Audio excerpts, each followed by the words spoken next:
And we're live. I love that. Yeah. So welcome to episode 2 of the Green Light Small Business Podcast, hosted and sponsored by Cowork Inc., your entrepreneur center located in Columbia, Tennessee. We have all sorts of cool stuff here: lightning fast internet, unlimited coffee, private offices, and an awesome community. So just glad to be here. And my name is Chris McKinley, and my co-host today and guest to the show is Sabian Beard, who is a residential mortgage professional and knows everything there is to know about it. Hi, Sabian. Pretty close to everything, but thank you, Chris. Appreciate it. So, as always, it's a single take. We're not doing fancy editing or anything like that. So you will get the full goofiness of both of us. You get the real us. Yes, indeed. And normally I don't rock the tie, but Sabian always does, so I had to dress up a little bit today. It's just a thing, you know. I see a lot of the folks that they just kind of muddle about sometimes, and I'm happy with as comfy as the next one. But I love dressing up too. You know, if I'm heading out, I like looking fun. I like looking good. It just makes me happy. Yeah, look good, feel good, do good. Yeah, well, I heard someone say at one point from a TV show of all things that it's our responsibility to represent ourselves and our families well. Mm-hmm. And so we are judged firstly by how we dress, and then how we behave ourselves, and then on to little things like the car we drive and the art we appreciate, things of that nature. So do you appreciate art? I do. I'm very particular in my art, though, because and my mother could tell you this as well. I bought my house a little over 2 years ago now, and she'd been saying, she's like, do you have any art? Can I get you some art for Christmas or something? I'm like, I have no idea what I would actually put in my house. Like I was looking, like she sent me a couple of websites where she's like, oh, just check out this and that. And I'm looking, and I was looking for, you know, starscapes and mountains. I'm from Colorado, so I love just like the snowy, you know, nothing grows above tree line kind of vibe, but could not find anything I wanted. And then of all places, and it's funny that you mentioned kind of people being judged on where they, you know, what they look like or what they drive or anything, because I was in Ross of all places, and I just poking around. I had some time to kill. I think I was looking for a hat, and I found a pair of boots. So I'm like, all right, this is cool. And then I'm just strutting along, and there is one of the most beautiful paintings I've ever seen. It's a black and white lion. And it's just the head of a lion. It's like looking from left to right, just like so intense right there. I'm like, this is amazing. I want that. And I mean, I've been looking at all these different art pieces of, you know, thunderstorms and mountains and, like, you know, cougars sitting in a tree watching the elk below kind of thing. And these are all, you know, several $100 paintings. And it's this one thing that's just perfectly sized to go in my living room. And it's like $25. Nice. Like Ross strikes again. It's amazing. I love that. Yeah. Plug for them. They've got a lot of good stuff. We shop there a lot more than the average bear, I think. So I don't know what their jingle is, but I like it a lot. Well, anyway, so we're not here to talk about mortgages or Ross or lions, although I suspect that will come up later. So what we are here to talk about, per Sabian's request, is extracting small business value while in the realm of working for a larger company. So that's a lot of words that don't always go together. So what does that mean exactly? Small business value, large scale company. So just a little bit of backstory on me and where I kind of got that idea. It's not an original idea. Unfortunately, I'm not. I'm smart, but I'm not brilliant.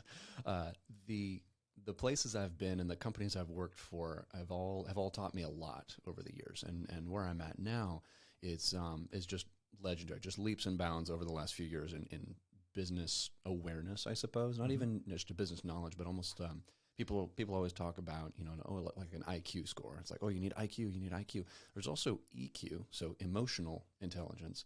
And I'm sure there's somebody else has said this, but I imagine there's probably a BQ out there as well. It's like business quotient. Like how are you smart in the way the world works from a business perspective? Mm-hmm. And just seeing different experiences and different ways that different companies run their people and run their clients, it's fascinating to me, because there was a company I used to work for, and I mean big name company, and it was fun to work for, but we were very limited in what we could do to help our buyers, our customers, and it was a little discouraging, and I hadn't thought too much into the how do I create such value for my clients.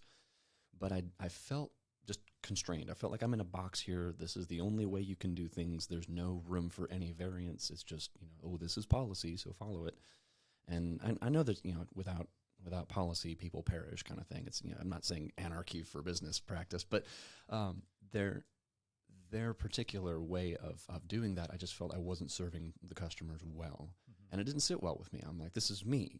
I've got a unique name. I do things differently. I don't want to be known as the guy who works at the place that can't do anything to help me. That was just my thing. And went to a couple other different companies, and where I am now, especially where I am now, is so different than that, in the sense of how do you make every interaction matter?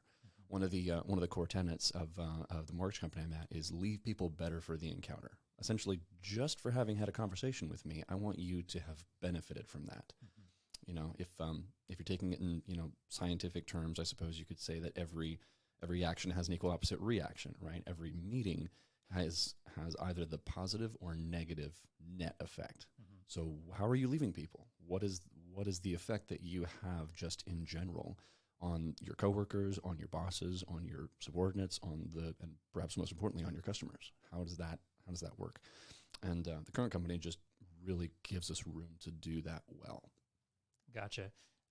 So early on, it sounds like, assuming your character has not changed during this entire process, I'm assuming mom raised you right. Very well. So it almost sounds like before you were in an environment where you served people to the best of your ability, but you maybe hoped they didn't call you for fear out of maybe not offering the best possible solution for them because of maybe some of that company policy? Or it's am like I I want to help you, but I know I can't, so don't talk to me kind of thing. That's but I have to pay my mortgage. Please use me. No, it's yes and no. Yes and no. Not with where I am now.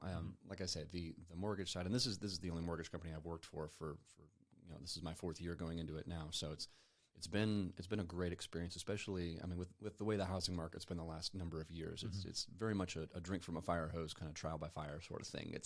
I got licensed late 2019, and I had just started writing some loans, and then COVID hits, and we jumped down to high 2, low 3% interest rates. So everyone and their brothers jumping in on refinances. I'm like, whoa, okay, cool.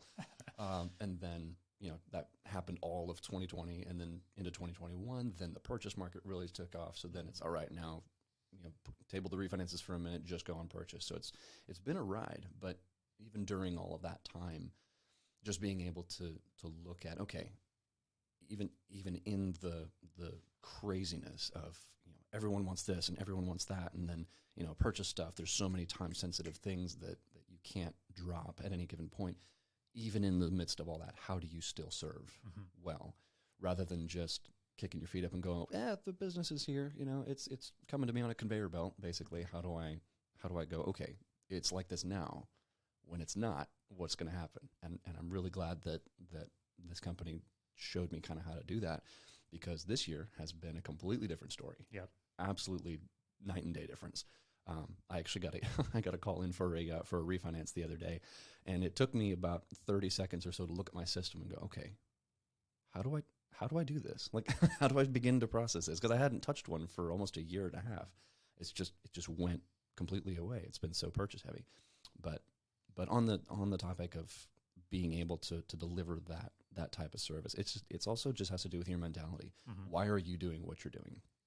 And with that company that wouldn't let me outside the box, that was one of the reasons I left, because I'm going, I feel like I don't have a purpose here. I feel like I want to help people. I want to do things specifically for them, but I'm not allowed to. It's like my creativity is stifled in what options I can provide versus what they actually need me to do for them. So that's been a growing experience, but I'm glad I'm where I am now, because they push that really hard. Like, hey, how can you be creative? How can you do this? Now, there's still stuff you have to make sure you're compliant with and everything. It's mortgages, for goodness sake, but a lot more creativity allowed, and a lot more team spirit to support that, and managerial support for that too. Gotcha. So I love how when you talk, there's like 47 things I could probably unpack from that and ask about. So I need to process that for a moment. But so removing from the mortgage industry as a whole. I'm sure one of the questions out there might be, well, I'm an electrician. You're talking about serving people at a high level when 90% of my calls might be installing a new outlet. Or if I'm a plumber, it's replacing a toilet. Or if I'm a roofer, well, I'm doing roof work, right? So like, what are some lessons that, or some pearls of wisdom that maybe people could glean from your experience in serving people at a higher level beyond just writing mortgages and helping people get into the home they want to get into? Yeah, I mean, there are business practices that can be brought to any industry.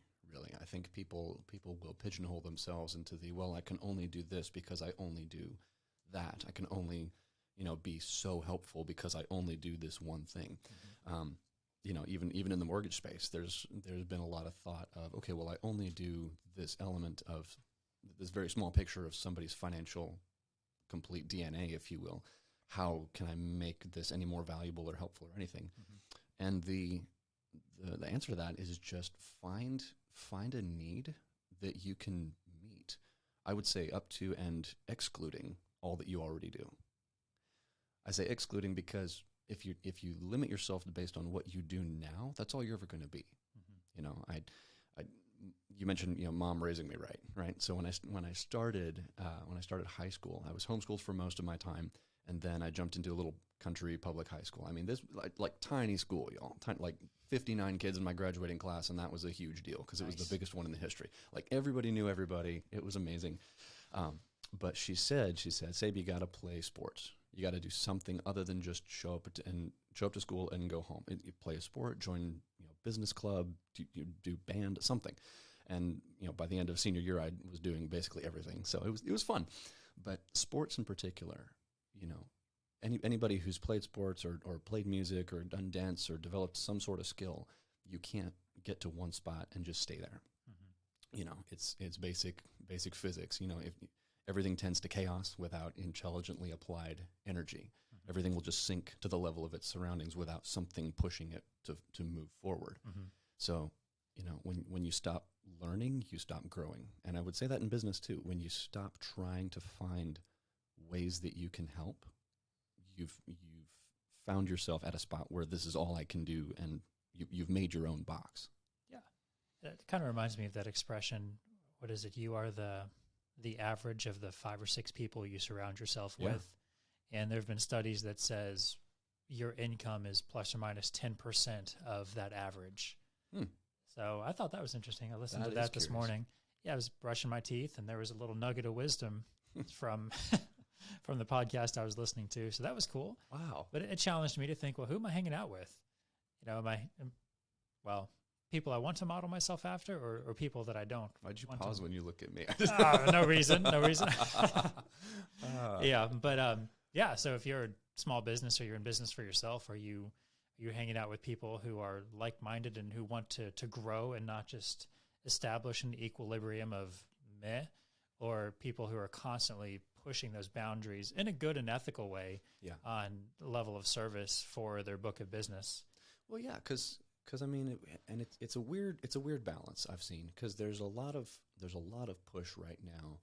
I mean, I suppose there always has been to a degree, but especially with all the technology we have available to us, it's like, be there, build your own empire, hustle, do all the things, make all the money, and do it as fast as you can, which I understand. And at the same time, where's the contentment? There's always a good reason to strive and be better, but I think it kind of goes back again to knowing your why. Why am I doing what I'm doing for my buyers, for my family, for myself, my community? When is it appropriate to keep driving and to keep improving and to keep revisiting your systems and your own motivations, versus when is it enough to say, all right, it's 5 o'clock, 6 o'clock, I'm good for the day. Even just for your life, it's like when is it okay to say, okay, I've done enough. I'm not a robot. Unfortunately, I don't have a little USB port behind my ear I can just plug in and plug it to the wall and keep on going. Oh, that'd be awesome. I know, right? Data transfers would be so easy. I was thinking more like Skynet, but that'd be pretty awesome too. We could do data transfers. I did hear something about potentially lethal robots being joined to the police force. out west a little way. So I'm wondering, it's like, did you not see any of the post-apocalyptic robot movies? But Yeah, I feel like there were a couple franchises kind of centered around there. maybe could be. I Robot. What was that? I Am Chappie. Something. Yeah. So I love how we're talking about murder robots on the Small Business Podcast. Like This is great. You get the real us. You should see our networking group on Thursday mornings. Oh yeah, where networking happens. It's just we somewhat have a script and we always deviate from it. Just run. It's always story time. It's a good time. Yeah. So you talked about just doing the most that you can do and maybe stopping at some point because you've done enough. Mm-hmm. Well, how do you set goals for yourself? And how would you set goals for other people across other industries? Like, what are the metrics you look at specifically when you goal set? And I guess I'm going to add to that a caveat. We both heard someone speak this morning about when you set a goal, oftentimes it can be a binary. It's a pass-fail. I'm going to hit this income or run this mile or drive this speed. I don't know if there's any drag racers out there. Which is funny because it was coming from an insurance guy, so maybe driving too fast isn't the best medium. But yeah, very true. Same sort of thing. But yeah, his big thing was kind of that's the good shoot for him the though. stars. It makes your coverage is higher. Oh yeah, if you can remain insured. But it was sort of the aim for the stars, hit the moon sort of thing. But if you're only focused on hitting the stars, then you're going to fail every time. Well, they're also 2 million plus light years away, so you've got a long way to go if you miss the moon.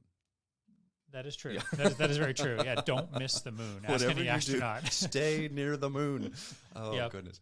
No, so for that, and you bring up a good point, the kind of binary nature of goals, because I was that way too. Mm-hmm. There was one guy in high school I'll never forget. He was the only other guy in my year. And he was 2 years older than me, and I was just like, all right, you're the fastest guy on the team. I got to beat you. Mm-hmm. I got to do that. Got to do it. And I got so obsessed with it that I was doing so. For those of you that may know the term biohacking, it's a somewhat recent addition to the lexicon, I think. But it's basically knowing your body well enough to know what other little isms you can tweak beyond what most people already know about. So people know you got to sleep well, you got to eat well, you got to train. Sure. I was taking that to the nines. I was reading all these books about these odd little supplements, nothing illegal, but things that I could add to my recovery routines. Mm-hmm.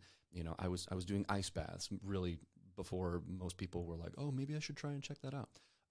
Y'all might have seen those weird little toe shoes or something, like the 5 fingers. Have you ever 5 finger shoes? They look like little gloves for your feet. I basically pioneered that. Perfect. At least in Colorado, that's my story. I'm sticking to it. Cause I found those and I was like, wow, biomechanically, this is a way better way to do things. And now everybody's doing minimalist footwear, but I'm like, if there's some kind of advantage, I want to know. But even through all of that, and my mom never had the heart to tell me, hey, you're working your brains out and you're doing great, but it's probably not going to happen. Mm-hmm. Because these people were all, everybody I was running with was 2 years older than me. Some of these guys had beards in high school, like full beards. I'm like, that's okay. That's weird. Maybe they're just extra gifted or something, but I'm still going to run my butt off and go for it. And mom was like, hey, so just so you know, you were like 16. These guys are all 18 and massive. So good on you for anything that you did at all. And that was the thing. But even chasing that guy, I was always like, man, I didn't get him this time. Man, I didn't get him. All right, I'll do it next week. I'll do it next week. And I never got him because he'd been at it longer than me. He was, different build, different type of training and stuff. I got close. I got very close a couple of times, and it was so like, oh, I can taste it. I'm going to do it this time. And it just, he's an awesome guy. We're still in touch. But I never did. And low key, I always felt like, man, I feel like I failed every single time. It's like I could have been second place in the state for whatever race I was doing, but I didn't get that guy. So now I'm mad about it. It's like, look at where you are. Look at what you've done while you've been chasing that goal, which goals on their own are not bad. Mm-hmm. But I think folks get these blinders on where it's like, unless I do this one particular thing, it's all for nothing. Mm-hmm. And they will live their entire lives, head on the ground, tracking this one set of things, and not even look up and see the forest, see the mountains, see the hills you've climbed and the elk that you've passed, or any other of the beautiful things that happen on this time we have on this rock called Earth that's called life. Mm-hmm. Life can pass you by if you're not if you're not looking at it. I'm trying to quote Ferris Bueller and I'm messing it up, but it's the, life moves fast. You might stop around and look at it. Otherwise it'll pass you by. I'm messing it up. But the idea is goals are great, but don't forget you're more than just a machine. Mm-hmm.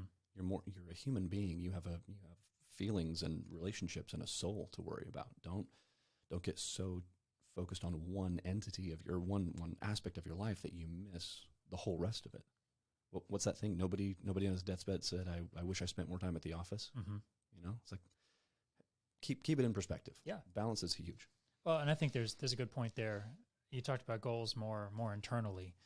And I think people's goal setting should involve other people as well. So a rising tide raises all ships, right? Mm-hmm. So I'm envisioning you and this guy in a foot race, and he's probably in first place because he's on growth hormones and all that. I mean, obviously, if he's this big in high school, then there's something going on out there. Oh, jeez. But he's probably running like, yeah, I got this race.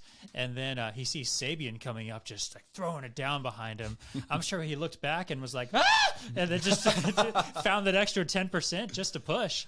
So you going after him probably made him a better competitor and probably contributed to some of his success. So I think it's important to keep that in mind as well as you look back. Well, and you think of that too, because I mean, you're in high school, you don't know anything. Mm-hmm. I'm still confused all these years later as to why the second you graduate high school, the question on everybody's mind is, okay, well, where are you going to go to college? What are you going to do with your life? It's like, I'm 17, 18 years old. I don't know how to do my taxes, much less my eternal destiny. Where's this come from? But no, now that I'm older and now that I've done that sort of thing, I've been that motivation for people. That's a great way to say that, making your competitors better. I look at that and I go, you know what? It's even that. Leaving people better for the encounter. Yeah. I never beat him. I think I beat him in practice one time, and that was one of the happiest days ever, because I ran home and I told Mom, and I was like, I got him in practice. She's like, all right, that's great. And then it never happened when it mattered, when people were watching and the times were going. I'm like, okay, fine. But I remember that I got it that one time. So what you have to do, since you're still in touch with the guy, invite him out to lunch, and then when the waiter comes up, be like, hey, give him the salmonella chicken. And then challenge him to a race like 2 hours after that, and just see what happens. Oh, that's so awful. You can still get this title. You can still do it. And that is the nature of an obsessive goal. People, that is the kind of goal you don't want. If it's something that, and I'm not going to be the one that says, never give up on your dreams. Some dreams, honestly, are not worth beating into the ground. Mm-hmm. That was something I had to kind of learn the hard way with him. Was, you know what? He's faster than you. He's older than you. He's better built for this than you. Maybe it's just not going to happen, and that's okay. Yep. Because I have so much more to me and to give to the world than just, am I fast? I did everything. I was a runner. I edited the school newspaper with a friend. I did music stuff. I was in choir. I acted. And anything there was to do, I at least dabbled in it. Mm-hmm. So I'm like, you know what? Even if I don't have that, okay, that's fine. I've got all this other stuff that's still really fun. Right. And, again, balance. If you pigeonhole yourself on just the one thing and that one thing fails, a lot of folks keep their identity in it. I've seen stats of just, these pro athletes or these really gifted musicians or students that they lose the one thing that they've tied their entire life up into, and it wrecks them. Mm-hmm. It completely upends their lives, and some of them decide that is the end of their life. I'm like, geez, man, if you would have had somebody telling you this isn't all there is, there's a whole world out here beyond what you've charged yourself to do right now. Right. Look at that.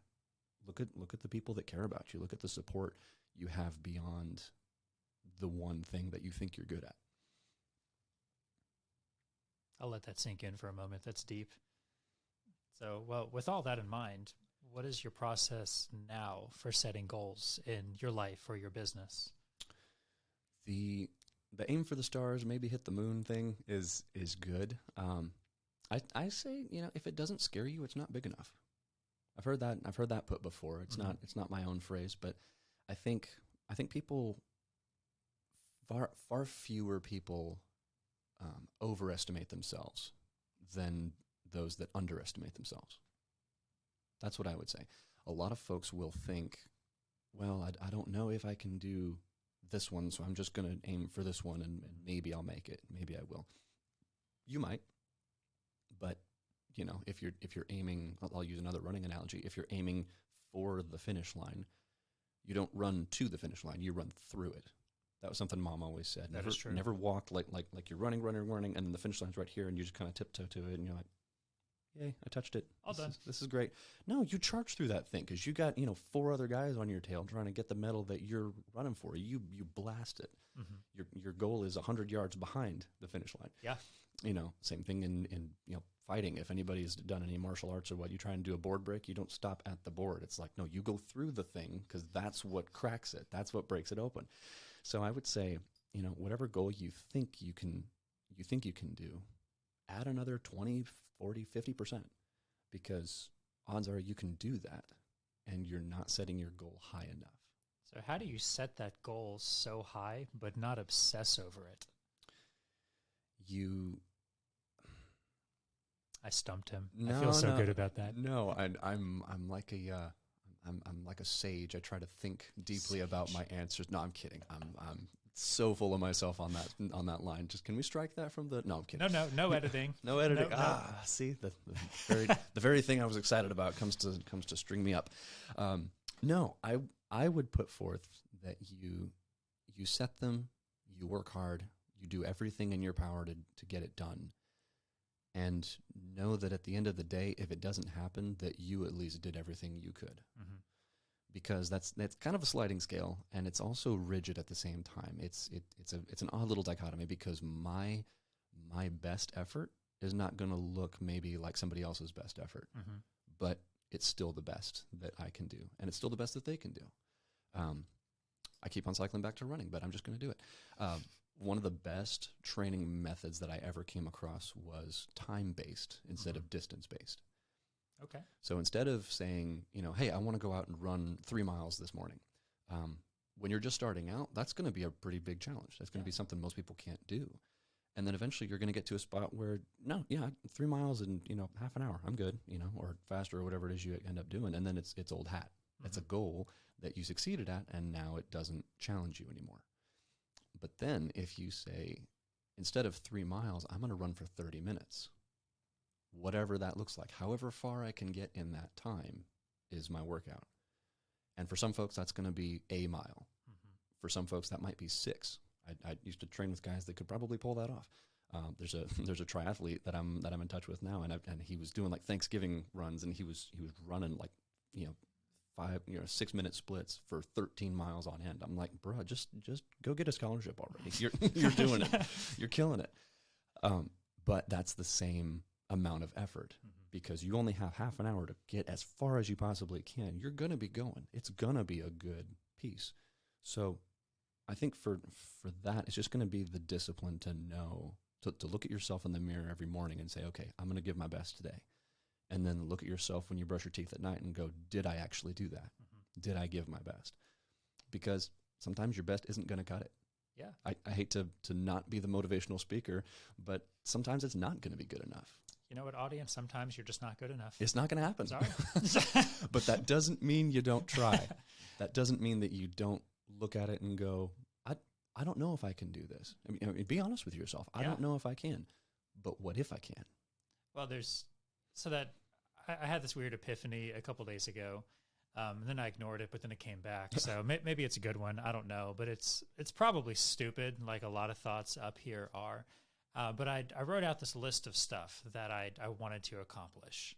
And I looked at this list and thought, I hate this list. If I do these things that people are telling me to do, I may be successful in my business, but I will hate working in my business. So then I kind of did the whole like crumple it up, throw it away sort of thing. So I started the new list, and that is, what is the most I can do in my business? So I wrote those things down, and then started like, if I had 1,400 hours in a day, like what could I accomplish? That was the kind of list this was. And there was some genius nuggets there, and there were also some very stupid nuggets in there, like getting one of those inflatable wavy hand balloon dudes. Like, terrible idea, but it was on the list, but I scratched it off. But I thought, okay, I've got this list of things, and it's a long list, and I've whittled it down as much as I possibly could in order for me to feel like I'm going to be successful. So then I started gauging, like, realistically, am I going to get after all of this? And so that answer was no. And I thought, well, if this is the most I can do, what are the things in life that take the most amount of intention and effort and intensity in my life? What are the things that I give 100% to? And as I sat through and walked through that, there wasn't much, but the one thing, this is probably stupid, I don't even want to say it, but I'm committed now. So the thing on top of the list that I routinely give 100% of my attention to is not going to the bathroom unless I'm in the bathroom. Because it's not driving. It's not keeping my hands on the road. It's not constantly pursuing my faith. It's not constantly networking with people or pursuing my craft. I'm not giving those 100% of my effort. But the thing that's always up there is the thing I'm most afraid of is not making it to the restroom. Because when you have to go, that's where all of your focus is. I mean, you're at a stoplight. You see the restroom over there at the restaurant you're going into. You're like, come on, turn green, turn green, turn green. And then you just go. You're not looking at cars coming left or right. Your sole focus is the restroom haven that's there. This is such a dumb thing. I'm sorry I even said this. No. But don't be, because that, oddly enough, there is wisdom on the throne. Yeah. Well, so that could be another podcast, Throne Wisdom. Yes. So the question for me was, well, how do I take this level of effort and intensity and apply 85% of that into anything on this list? And I can tell you, since doing that this week, amazing things have happened. Like stuff I would not have thought I would have accomplished, I've accomplished because of the level of intensity I've put forth toward that. Yeah. Please say something, because I need you to save me on that. Save you from it. No, it doesn't need saving, because there was I heard this speech, so TikTok came out, and then Instagram had to say, no, we have Reels. It's the same thing. And everybody's got that. And I mean, I love Reels. It's if I have a spare, couple of moments or so that I want to turn into an hour of completely wasted time, I'll jump on the Reels and just start scrolling through and see what happens. So it happens to everybody. But a number of months ago, there was one, it was some, you know how it's like, it opens on like a beach, and it's some, slightly, epic sounding music in the background and some kind of inspirational speech, and it's just like a whole picture. But I think it was a Navy SEAL trainer or some motivational speaker guy. He was talking about the SEALs. But when a lot of these guys are training, they are taken to a beach. They lay down with their feet closer to shore and their heads in the water. And they're like doing sit-ups and holding breath and doing all this other stuff. It's basically just how do we make sure you can endure all the stuff, all the things. But one of the pieces that fed into was, when you want to win as badly as you want to breathe, you'll be successful. Because these guys, it's like they're SEALs, but they don't breathe underwater. They're still humans. They're superhuman people. A buddy of mine, he's Special Forces as well. Awesome guy. They do just ridiculous things, but they're still people. So when you want to win as badly as it's important for you to take just something as simple as breathing or using the facilities. Continence control. That's good. Muscular control. Yep. When you want to win as badly as you want to still function as a living entity, you'll probably win. Yeah. You'll probably win. My father, he was a worship pastor when I was growing up, and his dad was a pastor. His dad was a pastor, and I'm the only one that never went to seminary, I suppose. But I find that my ministry is essentially this. It's helping people. It's fighting for my buyers, my clients, or whoever else I'm working for. It's investing in people, learning about them, coaching, teaching, whatever I can do to leave them better for the encounter. And I've had incredible talks with people during all this as well. But Dad always used to say, he said, work as though you're the only one that can make it happen. Pray as though God's the only one that can make it happen. And somewhere in the middle, what needs to happen is going to happen. So it's not a, take your hands off, let God just do whatever he's going to do kind of thing. But neither is it, no, God, I don't need your help. I'm just going to do all this on my own, because we're only so powerful. We're just people. But if you mix the two, if you say, hey, I'm going to do everything that I know to do, and then I'm going to trust God to do everything that he wants to do, somewhere in the middle is going to go with that. I mean, whatever your faith is, whatever that looks like for you, I mean, it's something that just by putting in a little extra work, it can't help but help you. And that kind of funnels into, you were trying to see how much of this can I do? How much of my business can I actually accomplish in a day? And I was on an incredible, just once in a lifetime trip this summer with my company, and I met a fellow named Todd Duncan. If you don't know the name, he started as a mortgage guy. He's just elite of the elite of mortgage people. But now he does a coaching thing, coaching on the side, and he does something called Sales Mastery and High Trust Sales Academy. So he goes all around the country and all around the world, teaching people just incredible sales techniques. And it's not this slimy, close all the doors of objection and make them say yes that day sort of thing, but it's about building trust. It's about, how do I show my buyer? And this doesn't just go for the mortgage thing. Like, he was incredibly successful in that, but I was watching some of the feeds from Sales Academy. Everybody's over there. People from mortgage side, you had some real estate folks, you had car folks, you had people selling stuff out of their cars or their basements, kind of like the not the MLM things, but stuff, anything that can be sold. Like Rolexes. The Rolexes, there you go. Yeah, I think there's a Rolex store up in Nashville, if I'm not mistaken. You can use that too. What is your need for a Rolex, and how do I make you trust me enough to buy it from me? But essentially, how do I? Was that? I was going to comment on how do I make you trust me enough to buy it from me out of my trench coat? Because that's reputable. The trench coat might throw some people off. It just depends. But that's the idea. It's like, how do I position myself and my ability to serve my buyers, my customers, my clients, whoever it is you're trying to help? Maybe not even just from a business side of things. Maybe just from a relationship, friendship, marriage, parent, however that goes. How do I make the most use of who I am and what I can do to best serve you? That's one of the cruxes of that. But one of the things specifically that Todd had mentioned on this trip was the 80-20 rule. And there's a lot of there's a lot of variants of this 80-20, but his version of this was 80% of what you do is going to have 80% of your results and your benefits are going to come from 20% of what you do. The 20% being the elite, the best actions you can possibly take.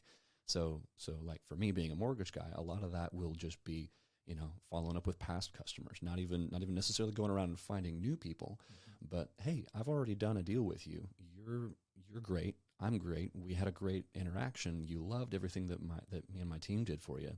How do I help you further?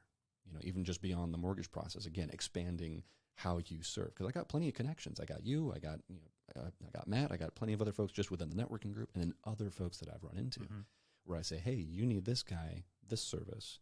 I can't do that, but I know somebody who does. Let me connect you with them. And then it's just a constant, who needs whom and how do I connect that versus what can I do on my own? But just consistently adding that value. So for 20% of your actions, focus on the ones that are going to yield the best possible things. I do a little Instagram piece called, what's Winning Wednesdays for mortgage stuff. It's a brief, hey, this is what's happening in the markets right now, and here's how you can apply some element of knowledge from that into there. I try and make odd little connections where I can, but it usually works. But that, for example, it's fun, but it's not one of my 20%. It's not the thing that consistently drives people to call me and set appointments and start talking about, hey, how do we do this? This is just staying out there, being in front of the people. But it's important enough to me to keep on doing, but it's not one of the 20%. So I would say if you can almost, for those of you watching, imagine there's a big piece of paper here, right? Just draw a rectangle, and you've got like this tiny little sliver of stuff that's at 20%, or I can use the notes, whatever. I was going to draw it out, but it'd be hard to move. It could be weird, yeah. So a little sliver of stuff that's at 20%, that is the most stuff that you should focus on. 80% of your time goes to the top 20% of things that you know bring in that business. Not to say that the other 80% doesn't get done. It's just not going to be as prioritized. and you can apply that to anything. That's the cool thing about it. It's not just a business. You're talking about the sum of your 5 friends. You know, I'm not saying cut all of your friends off except 5 and pretend that that's, you know, your entire world. But if you know that, hey, I really want to learn from this guy. I want to be friends with him because he does X, Y, and Z. He's a spiritual mentor. He's a business guy. He's something. Give more time to that guy. Yeah. You know, spend more time with that lady. Whoever be intentional. Be intentional. Plan it out. Figure out what you're trying to do and why you're trying to do it. Know your why, but focus on that. Still have all your other people. Have all your other friends, but we'll naturally kind of do that anyway, right? We naturally have a circle that's like, these are my ride or die folks, and then other folks are like, yeah, you're cool. I'll help you move on the weekend if I've got some time. Yeah, and then like, oh yeah, I'll wave at you at the street, but I don't remember you. Kind of, you know, exactly. It always goes out in layers, and that's something too. You were talking about goals as well. Saw something the other day, and this was on a Monday email blast I sent out to my referral partners. Tom Ferry, really cool guy, real estate guru out of California. He's where I get just part of the Mindset Monday advent to this. But one of the things he said this week was 96% of people don't set goals. Wow. It's either 95 or 96. A very large percentage, overwhelming percentage of people just kind of let stuff happen. Because only 4 or 5% of people will look at their business, look at their life, and say, "I want to do this by this date. I want to have this set up by this time. I want to accomplish that." And they hold this in their hands and they say, "This is my thing." Only a very small percentage of people do that, which means the rest of the world is just kind of letting things happen. Just throw something at the wall. Maybe it sticks, maybe not. I don't know. Running out of things to throw. Okay, find a different wall. I don't know. But it's not focused enough. It's not this is what I want to do. This is how I'm going to do it. These are the things I'm consistently going to do to get to that spot. And I'm not knocking the people that maybe just don't know or that maybe don't have their goals listed out well enough yet. But fortune favors those who are intentional. It's something I've heard. You know, call it fortune, call it fate, destiny, you know, good old elbow grease and hard work. I don't know. But you can't help but be successful when you're working at something, even if you're working the wrong way. Right? One of my boss, he said one of the funniest things. He's like, the road of life is paved with squirrels that couldn't make a decision. That's awesome. Right? It's like, you know, and you know, I feel for the squirrels. You know, they're just kind of there doing their thing, and there's this black top, and they're like, what is this sort of thing? And then they see a car coming, and they have a decision. And you see them. They'll kind of like scamper this way and then that way and then what, but they don't pick which way they want to go. The ones that commit to something, even if it's the wrong way, technically, if it takes them longer to get off the road, they're not going to get hit. Right. It's the ones that kind of sit there and like, maybe there, maybe here, maybe here, maybe there. Whoops. Yep. Yeah. Dave Ramsey has a really good talk about that, and it's all over YouTube, which is cool. And I've listened to it 100 times. Yeah. But he talks about, like, if you're a squirrel, and almost exactly what Sabian said, you see the car coming and you think, well, do I go left or do I go right? What do I do? Well, all the driver hears is blump, blump. That's about how Dave would say it too. Yeah. He's hilarious. I really enjoy a lot of his content. Going back to that 80-20 thing, that's something that there's a lot of different theories out there about that. You know, if something, an action is in the 21 and beyond, do you just not do that, or do you do that less? And it kind of takes me to, you quadrant your activities. So you've got your urgent and important, your urgent, unimportant. Yep. You're the opposite of that one. Urgent, important. And then not urgent, not important. Yeah. I feel like me butchered that. But what I've learned, if there's something in the urgent, or take 2. So I've learned if there's something in the non-urgent, not important, maybe I just need to not do it. And then by extension, maybe the urgent but unimportant, like everything you see on social media, maybe I just don't do that.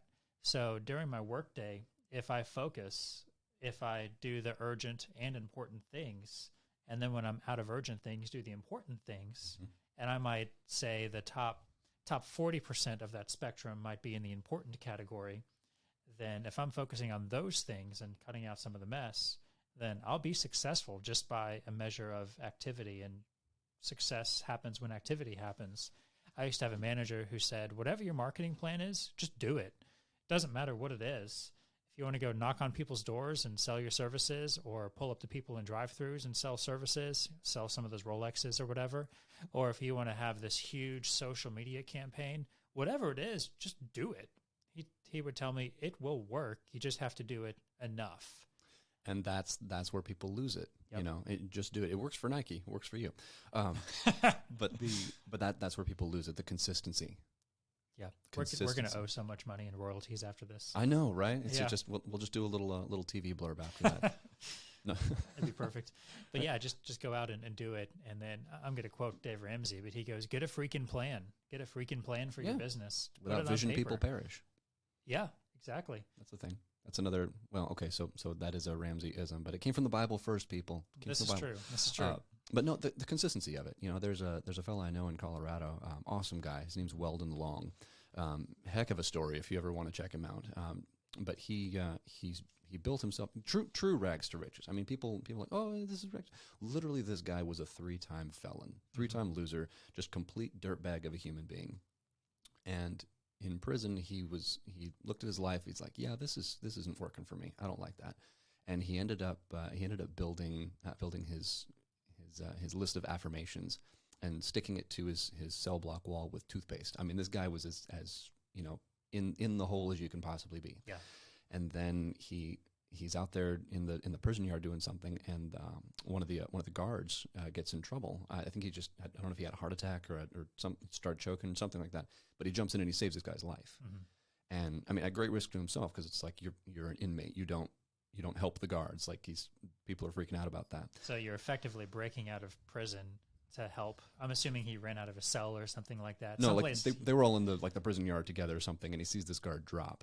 And he runs over there to his aid, and he's like, I'm here to help. I'm trying to do something like that. And meanwhile, he's kind of looking over his shoulder, is waiting to get jumped by one of his other inmates. Yeah, or another guard thinking that he's attacking the guard. Well, exactly. So the other guards come in, and he takes his hands off. He's like, I was trying to help him. I'm here, this and this. And the guy's like, yeah, I know. I fell over or something like that. He's trying to help. And because of that, then he gets his sentence remanded. Then he gets out on good behavior, but he's still in a halfway house. Mm-hmm. Still has like barely a dime to his name. Nothing going for him. And he starts selling HVAC units, and then he moves on to something else, and then he builds a business, and then he does that. Then he sells that business. Then he goes into another thing, and now this guy, this 3-time felon, deadbeat person of a human being, now he drives a Ferrari. Mm-hmm. He has a house in the Broadmoor, which in Colorado is like super ritzy. It's like Brentwood, Green Hills over here. Mm. He has another house in Maui. I'm pretty sure he has another house maybe up in like Aspen or Vail or some big ski town or whatnot. Mm-hmm. Complete 0 to, I won't even say 100, 0 to 10,000. Mm-hmm. This guy is just incredible. But one of his main tenets is consistency. Selling relationships, anything you do it consistently. Yeah. Because nothing gets done if it's not constantly repeated. You can't go to the gym, 2 hours on a Saturday and say, cool, I did my thing for the week. Mm-hmm. You'll get some benefit, maybe. Your body won't like you very much on Sunday. Mm-hmm. But that's a far cry from going just half an hour every day during the week. Mm-hmm. The consistency is what builds that success, is what builds those habits, is what by nature will trim the fat of your activities. Mm-hmm. You're talking about, hey, well, this is urgent importance, so this has to be first, but then this, but then I don't have time for this other thing. Well, it wasn't important enough for you to do on the front end. Maybe it's not important enough at all. Mm-hmm. Or maybe it's something that is important, but you can delegate that to somebody else because you need to do X, Y, and Z. Mm-hmm. So, but by nature, it's going to revise your strategies. Right. And I think that really, it challenges me to reclassify what is important and what is unimportant. So going way back to the beginning of this thing, one of, I think, the overarching themes is you are your own brand.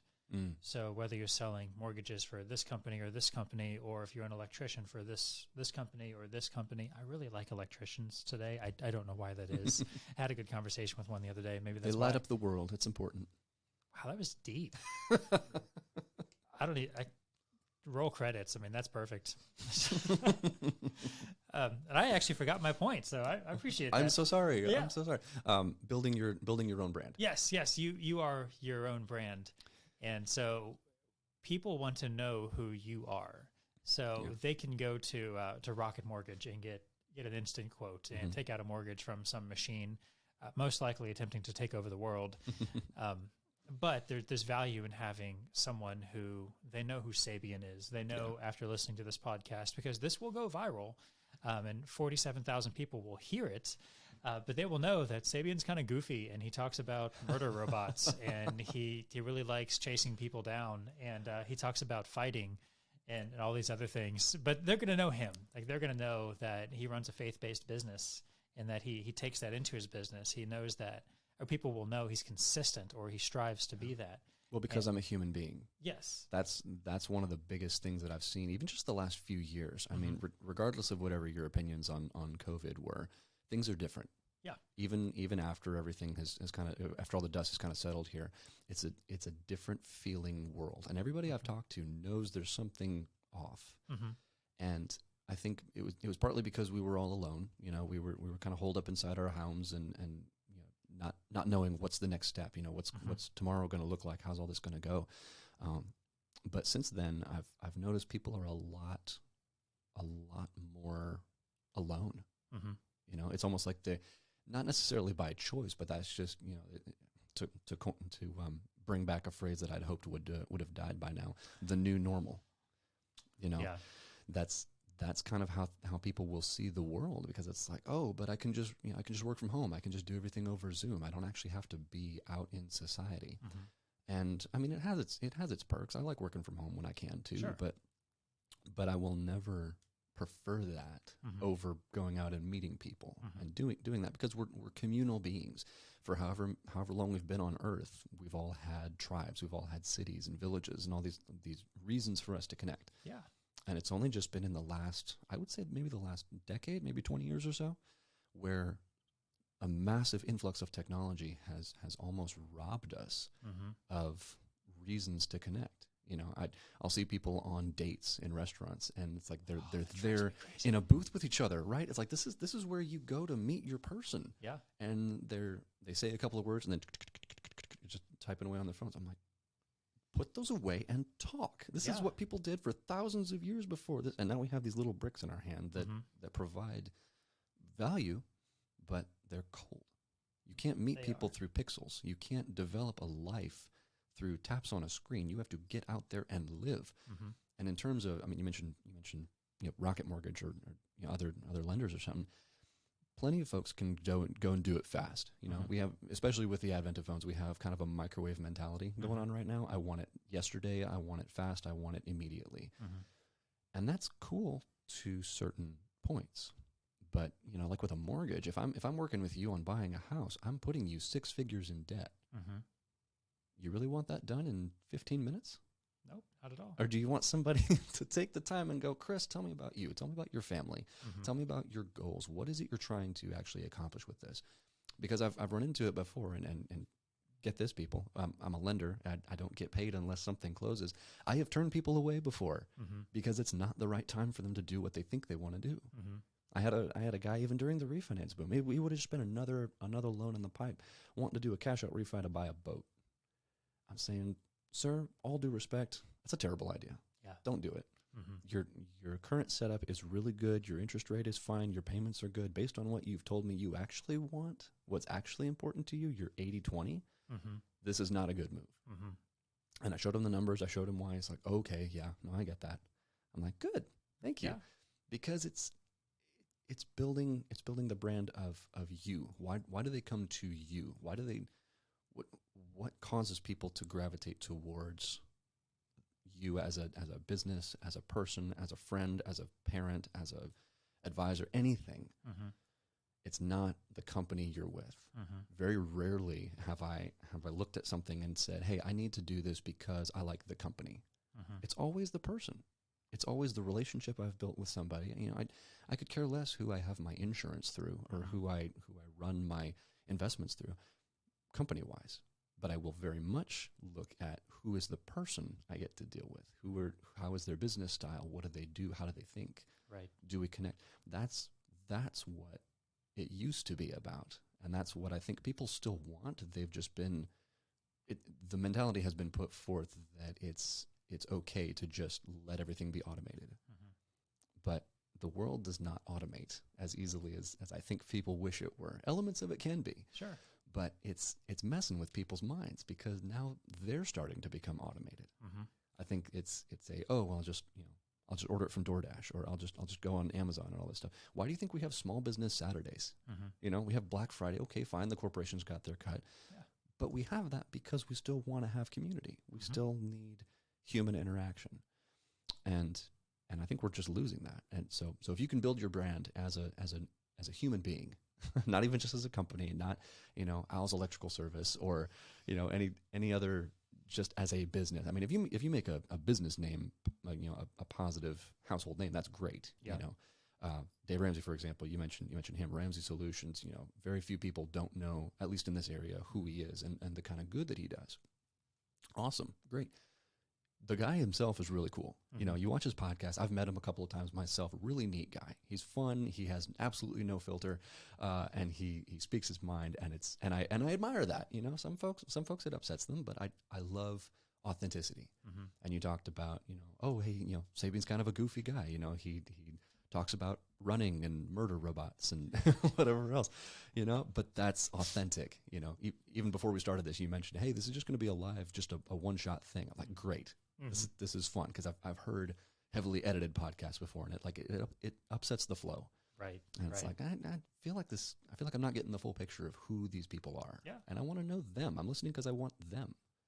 Yeah. So two things I do want to highlight from that, and we're about 56 minutes into the 45-minute show here. Oh, Lord. So yeah, I kind of had a feeling that would happen.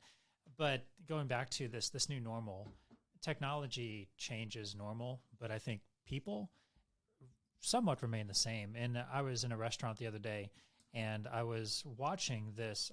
I perceived it to be a grandparent and a grandchild. And the grandparent was just staring at the grandchild. And the grandchild was on her phone, just doing phone stuff. Mm. And I remember the grandparent's face to me just said, like, I am so desperate for any interaction with my grandchild. Because grandparents, usually they're a little bit older, right? So you don't have any 25-year-old grandparents running around, I don't think.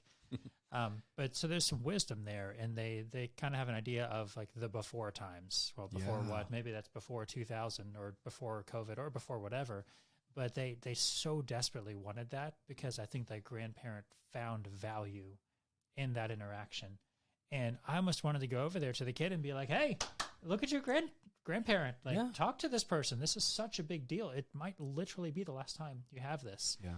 And the work from home people, the folks who automate everything and leverage technology to the most, that's great and that's fine. But at the end of the day, you need to have those relationships. You need to have that trust with people. And that trusted advisor, I think most people in business want to be a trusted advisor, be it mortgage or finance or loans or technology or electricity or whatever. Part of being that trusted advisor is telling that client no. Mm-hmm. So you can go and get this, but it's not going to be through me because in my professional opinion, this is not the correct move for you. Yeah. And I would bet that he probably called so-and-so, one of his buddies, and his buddy was like, hey, weren't you going to do that home loan or that refinance you talked about? And I'm sure he said, well, yeah, I was going to, but the mortgage lender told me it was a terrible idea. Why would I ever do that? And so there's two little nuggets of trust right there. Like in the future, when whatever his name is, I'm just assuming it's Joe. Whenever Joe needs that mortgage, he can call you. And then when his buddy needs a mortgage in the future, he's going to call up Joe and be like, hey, Joe, who is that guy who told you no? I'd like to talk to him because that's disruptive enough to be different, and I want more of that. Exactly. And so if you want to grow your business, which I think most of us probably do, be honest with your clients. Don't tell them what they want to hear. Tell them what they need to hear. Well, be Sounds disruptive. Like a superhero. Yeah. But in a good, positive, respectful way. Yeah, don't show up at their place banging on your on a skillet or something like that. It's bad. It doesn't help. I mean disruptive in exactly what you said. And and there was another fella that was quoting. He said, oh, so and so quoted me this and quoted me that. And I said, okay, that's cool. Let me start from scratch. Yeah. God, I want an unbiased opinion from everything you've heard so far. So I look at all those numbers, and I have this really great system that just lets me show multiple mortgage options side by side, and I can show you, hey, if you're buying down your interest rate, what's your recoup time on that? If we put X amount extra towards your payment per month, how does that affect it? When are we expecting you to be debt free? Just all sorts of really cool pieces in this software. But I was showing him, and I said, hey, so what you've said is important to you does not line up with this, and here's why. Completely different guy, not the boatman. I didn't, no coins on the eyes. But this fella, I was saying, yeah, so here's the numbers. Here's where you are now. Here's where I could put you. But as you see by metric A, metric B, metric C, this doesn't actually work for you. And it was right after I had started doing all of this over video. If somebody wants to come to my office and meet with me, awesome. Like I say, human connection. But a lot of my folks are out of state, or they're a little ways off, or their schedules are weird. So Zoom has its place. It's like, and I don't mean to knock on the work from home people. Automation has its place. Yeah. But it's like any tool. It doesn't. It's good for what it's good for, but don't make it something it's not supposed to be. A hammer is good for nails. Don't try and fix a sink with it. There's different elements to it. Yeah. And this was right after I started doing video with this guy. And I saw him just from the other side, because I want that connection, but I also want to read the people. I want to see what they're thinking and how they're reacting to it. And he literally he sits back in his chair like this, and he's kind of like, He just got his finger on his chin, and he's like, I'm just thinking about this. And I said, the wheels are turning, man. What's going on? And he said, you are the first of 4 lenders I've talked to that it's told me not to do this. Everybody else says, yeah, this is great. I can get you this rate. We're good on this one. You want to go? Immediately just cut right to the, yeah, sure, I'll take your money. And I saw him. He was sitting there. And he's just like, wow, you actually, you showed me why it's not a good idea. And these other guys just said, oh yeah, no, we can do that. It's fine. No detail. But you also showed me why, like, this is not good for me. How is this possible? And I could think in his head, he's like, you're a mortgage guy. You're a finance guy. You're on par with a used car salesman as far as how you're supposed to be wheedling me into doing something with you. And I said, well, the numbers don't lie. It's just, it doesn't make sense for what you said. If you want to adjust your goals, I can, but from what you told me, this does not work. It's like, noted. Thank you. Thank you for your honesty. I'm very pleasantly surprised. And I mean, I haven't heard from him since, and he might have gone like, wow, that was great. I'm never going to do a mortgage again. More power to him if he had, because he had a solid spot.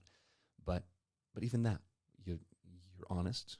You build your brand as you. I didn't mention the name of the company during that time. It was me.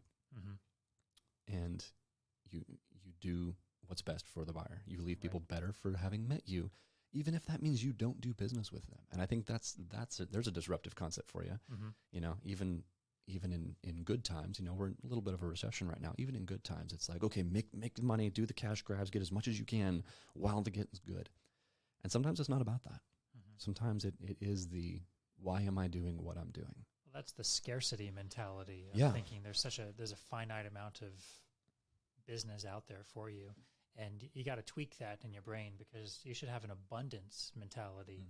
That's a Jim Rohn quote. Yeah. I mean, think in terms of abundance. And when you fire a client, or you say, no, I'm not the advisor for you, or this is a terrible idea for you, well, there's still someone else after that person who you're able to help.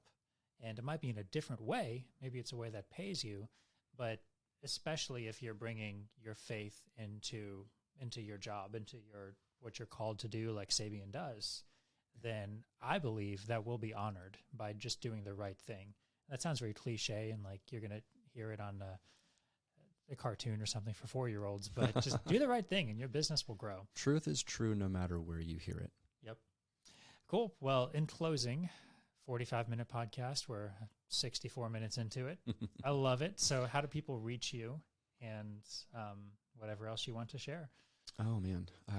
So they can reach me. I mean, I'm on Instagram, mortgage with a vest, all one word. It's my thing. Always been a vest guy since I was a kid, and it's not changing anytime soon. But yeah, I mean, I got a local number as well. I'm at 615-767-5228. That's my work number. Sabian, Sabian .beard, like the thing on your face. Well, I mean, depends on who you are. I had a beard like 2 weeks ago. He had a beard. I did have a beard. I can vouch for him, people. He had a beard. He was rocking No Shave November. It was great. Sabian.beard@churchillmortgage.com. You mentioned Dave Ramsey. We're the ones that he'll mention on his radio show because of the mindset we have. I already had that mindset to a degree, but it's been encouraged and grown since then as far as doing what's right for the buyers, regardless of what that looks like for you. So that's a piece. But yeah, I mean, in just finishing off with the right reasons, how do you add value to yourself as somebody, not even just oh, this is my brand, this is what I do. How do you wow people? How do you be disruptive? Is another thing. And I know we could make a whole nother episode on this one probably. But find ways that you can do the extraordinary within people's lives. I mentioned Todd Duncan earlier, and he's got a whole ton of stories, but one of them in particular just really kind of grabbed me in the sense of he wanted something, it was in a hurry, and the people said, okay, well, we can do that. And he's like, all right, I hope you're right, because this is really important to me. I need this done. And they delivered it, but it was done in such a fashion that is completely outside the norm for that industry. It was a tailor. That's what it was. He was going on a trip, and he needed a new pair of slacks, tailored stuff. He's a tall guy, really tall guy. So he had to have it custom made, but he was like, I'm going out of town in like 4 days. Is this even possible? They're like, yeah, we'll have it to you. It was taking a little bit of time. He's like, okay, I'm hoping this is a thing. And he was staying at, he was getting ready to leave for his flight. And the tailor said, okay, well, it's not ready on Friday, but I will have them to you before you leave on your flight on Sunday. He said, oh, okay. I mean, you may just have to ship them if you're not going to have them done by Friday. It's like, I'll have them to you. He's like, okay, I'm trusting you. Sunday morning, they're finally done. They worked during the weekend to get that done. Sunday morning, the owner of the shop drives those pants over to Todd at his hotel and make sure that they fit, make sure that everything's good on that one, and then collects it. And Todd's like, what? One, it was a short turn. 2, custom work. 3, weekend. 4, hand-driven to me by the owner of the shop. Like, everything just blew him away. So it's like, okay, so that's a great example. You're a tailor. I don't know necessarily tailors' hours, but I don't anticipate they do a whole lot beyond, their original scope. It's like, all I do is tailoring. What do I do? Sweet, that's all you do. Be the absolute best freaking tailor you can be.